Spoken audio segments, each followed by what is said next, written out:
In today's video, we're going to give you 5 reasons why you should be checking out the terrain park, and it is not as dangerous as many people believe it is. But before we get into that, I want to give you guys a fun little update. I made a video on Friday. In that video, because I'm dropping a video every single day, I said I was going to make a fitness / exercise video for you all. I was supposed to post yesterday. Well, I got sick as a freaking dog, puking, miserable. I was supposed to meet up with Angry Snowboarder to go over a couple things, and I bailed on him. I was supposed to meet up with my dad today. I bailed on him. I've been feeling pretty miserable, but getting better.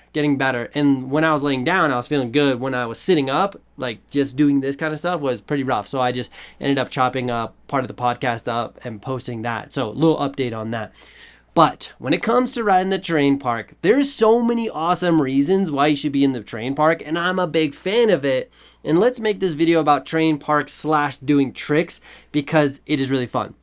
So bullet point number 1 is it is a great excuse to push your boundaries / develop skills. Now, when you're just riding the terrain, a lot of the skills that you develop throughout that is very situational. Oh, I'm going to be cruising down and I'm just learning how to turn enough to cruise down. As it gets steeper, I develop a little bit of skills to handle the steep terrain. But when you go into the park, you're developing so many more skills like upper lower body separation. Can my body be the upper part of my body go in a direction that is the opposite of my lower body? That's going to be extremely useful for doing board slides or spins. But then we're developing the skill, and we can actually use that on our turns on steep terrain, riding moguls, or even hitting trees. You're also developing the skill of balance, understanding timing and coordination when you're doing these tricks inside the terrain park. And a lot of times when you're in a terrain park, you got to develop these skills to execute a particular outcome. So what are the skills that I need to do a 360? Well, let's just briefly go into that. Well, I got to be able to carry enough speed to go into a jump, let's say. Whether it's a big jump or a small jump, I still got to be able to carry enough speed. If I skid my turns, meaning I'm constantly losing speed, well, it's not going to yield as much distance or amplitude or airtime as we would need. So then you indirectly need to learn how to carve. Because if I can carve, I have a better takeoff position, but I'm also being able to manage or accelerate down the mountain and be able to get the speed that I need. So already I'm starting to know that I need to learn how to carve. Okay, what about being able to spin? Ideally, you want to take off on a very definitive edge, especially on backside. Front side, you can cheat it a little bit, but we don't want to go far into that cheating of like 90 degrees. Don't do that. But then now we got to be able to open up our lead shoulder, do upper lower body separation, rotate through our spine, and be able to spin. Great, that's another skill that we got to learn. Well, we also got to learn how to look over our shoulder and get our whole body to rotate. Well, while we're doing that, another skill is bringing up my knees and engaging my core, because if I can engage my core, my upper lower body rotates together. Well, then I still got to be able to keep my eyes up and land and be able to absorb the impact and be able to ride away. So already there's so many skills, and that's just doing a 360 or a 180 or a straight air. There's so many skills that we need. So you're actually going to be able to develop a lot of your snowboard skills, and then you can take those skills, like I said just a moment ago, into the real world, whether you're riding moguls, trees, and open to groom runs. All of a sudden you're going to be a way stronger rider because you can ride terrain park. That's going to be bullet point number 1. Number 2 is you love the challenge. Now, there's a challenging aspect of riding terrain parks, and that is clearing a jump that is pretty freaking big, or clearing a jump that is relatively big to you. That's a really fun challenge, and you'll become a very good person at solving problems. Let's say I want to clear the jump and I keep knuckling. Well, I might have to develop the skill of carving, but that's the challenge and the problem solving of clearing this jump.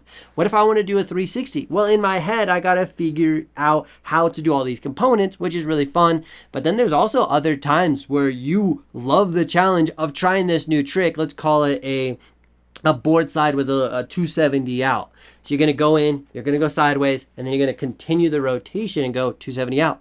Well, sometimes that may take you one try. But other times, or other people, or certain tricks for you may take 50 tries. I've literally done a trick over 100 tries just to land it once. But I like that. That's fun. That's challenging. And then I feel rewarded at the end because I was able to chip away at it. And as snowboarders and people who love the adrenaline rush love to be able to overcome that challenge and progress and learn new things. So I definitely say that the park has so many challenges in it, which also keeps us super engaged in the sport. Oh man, I'm so excited to come back tomorrow to go land this trick. Or I just did that trick. What if I do it switch? What if I do it front side versus backside? What if I do a 270 out or 270 onto it instead of a 270 out of it? There's so many things that you can do to continually progress your snowboarding, but it's a challenge. And you know, I'm a kind of person who likes challenge. It's a good freaking time.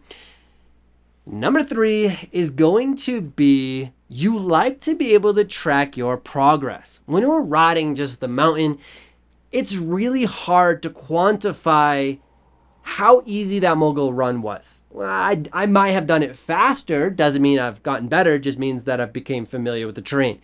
Or I might have gone down that mogul run and fell less times. Yeah, that's kind of trackable, but it's not as blunt as I can hit this 3 jump line very first try. Well, clearly you've gotten better because the week before you couldn't even hit the jump. So you can very easily track. I went from jump 1 to 2 to 3, and those jump sizes might be 5, 10, 15 feet. Or obviously it could be bigger and bigger and bigger. But it's also a very cool way to track. I did at the beginning of the season, I could 180. By the end of the season, I could 720. So you can actually see where your snowboarding has progressed. And it's really fun to be able to, I don't necessarily track that on paper, but by the end of the season, I'm like, wow, my switch riding on rails, I've gained these 5 or 10 new tricks. That's really exciting to me. And being able to track or be able to evaluate your progression is so much easier when you're doing it in a terrain park. It's a lot more objective, I feel like. Now, before we go on to the next one, I want to give a little snippet to the next merchandise that I have. So essentially I have this Bennett Tech gear, and this is a tech hoodie, and this is version 3.0. The very first one was a little small, and little size was a little smaller, and then we updated that to version 2, which we added some really awesome features. But then now my goal is to constantly improve the product every single time we come out with a new season. So this year what we've added is last year we had this like 3/4 zip here.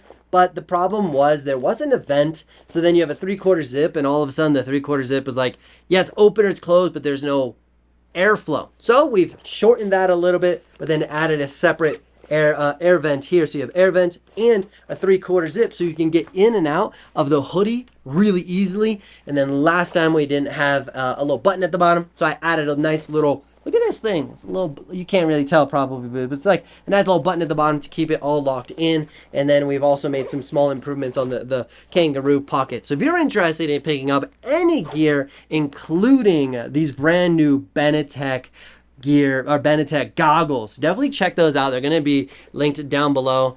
These hoodies as of right now are not available. They're going to be available at the end of the month, so make sure you check back in. But look at this one. Also, I got a couple other ones. I'm gonna make another video on Bennett Tech stuff, but just wanted to throw that in there. This is my brand. I'm really excited about making as much quality product as possible so that you have the sickest time on the slopes. Back on to bullet point number 4, and that is going to be, as much as people think the park is dangerous, I feel that when you use the park correctly and you're making appropriate steps to whatever you're doing, it can be very safe. And here's what I mean by that. You have a jump that's going to be groomed every day. Now, I highly suggest that you inspect the jump before just trying to throw a 900, but being able to inspect it, but you have a very consistent jump. Every time you come back, it's going to be groomed, landing is going to be taken care of, and for 99% of the time, it's going to be very predictable. I've definitely been in those situations where I've been riding this same jump for weeks on weeks, and then you come back and then the next day it's completely different. That definitely happens. But in the terrain park, it's going to be a lot more safe. And there's a lot of safety mechanisms that are incorporated in the terrain park that most people don't realize. Let's just say for a jump as an example, you have the takeoff, you have the deck, and then you have the knuckle, and then it goes down to down transition. Well, in theory, if you make it to the down transition, it's actually going to be a lot safer even if you fall, because your impact of your energy is going to go down and out. But if I'm just landing flat, then all of that energy has to stop abruptly, and all of a sudden you get hurt because of that rapid deacceleration. But when you're hitting a jump, and if you clear the jump to the intended landing, it's going to be a lot safer. It's going to be groomed, it's going to be a lot safer, it's going to not be as choppy or bumpy. And then when it comes to rails and boxes, park crews in general do a fantastic job of maintaining them and making sure that they're in good standing. I used to work park crew. I don't know if anybody really knew that. I worked park crew, and part of our mission weekly was to go inspect every single feature. And if it was a box, we're specifically looking for the plastic material to be flush and to see if there's any screws sticking out. So we'd stop, we'd look, we'd inspect it, and we'd go over every single screw to make sure that it was safe for the next people. Now, granted, things could happen within that next week of inspection, but that was a big deal. Big shout out to Carper and their park crew, because they are constantly, and you see this all the time if you've ever been there, they're constantly waxing the rails.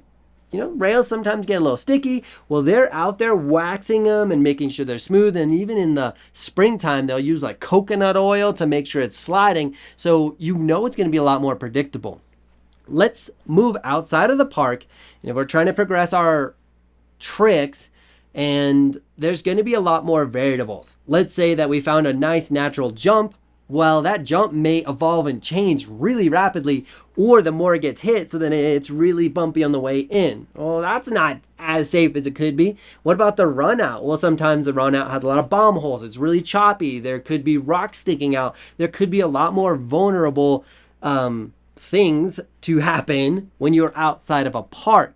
Now, just to touch upon briefly, when it comes to like being safe in the park in general, I think it's just all about making logical progressive steps and developing the skill level in align with whatever trick you're doing. And people do get hurt because they're pushing that boundary so far above their skill level. But I could also argue that if you're trying to do that outside of the park, you're more likely to get hurt. But that's just my opinion. So, and then bullet point number 5, sorry, my nose is itchy. Bullet point number 5 is going to be, you love adrenaline. My favorite thing ever is to hit jumps. My biggest fear in the world is to hit big jumps.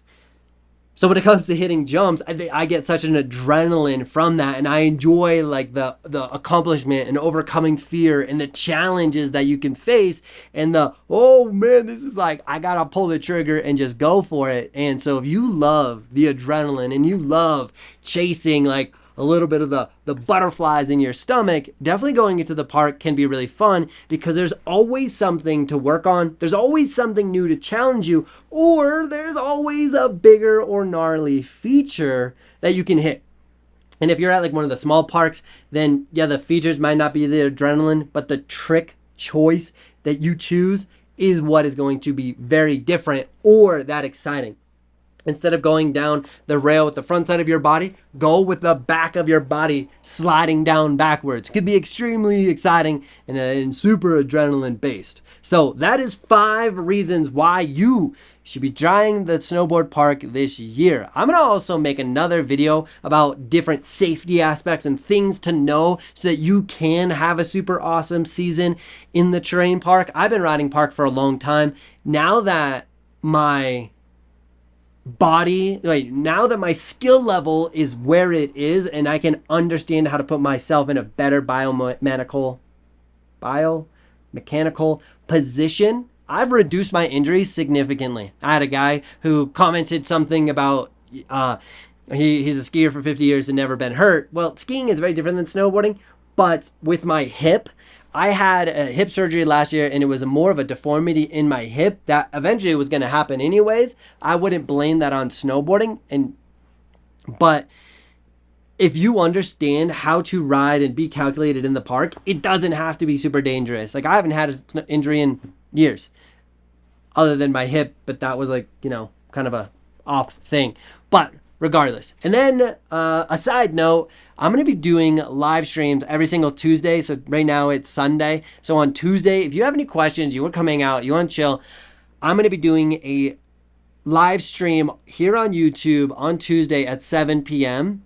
Mountain Standard Time, and that's going to be from starting in a couple days to the rest of the season. I'm going to do a live Q&A, and so that's also going to be part of the content. So the goal is not necessarily post a video every day, is to put out content or a piece of something every single day, long form. So I'm going to be doing a YouTube live stream. The best part about live streams is I get to hang out with you, and you get to hang out with me and ask questions about snowboarding, what passes I should do, get to know each other, get to vibe, and I think it's a really good time. And then that could be super cool. So check out shopbennetech.com. It's gonna be linked down below. It's also gonna have a comment. It's gonna have a little comment post. If you want to pick up anything, definitely tag us, because we'll be shouting you out. And you're amazing. We're gonna end that there. Thank you so much for hanging out, joining, and come back tomorrow, which is gonna be Monday at 4:30. We're gonna have another video. Don't know what it is yet. Hopefully it's the gym if I'm not throwing up and puking. But come hang out, come vibe. You're amazing.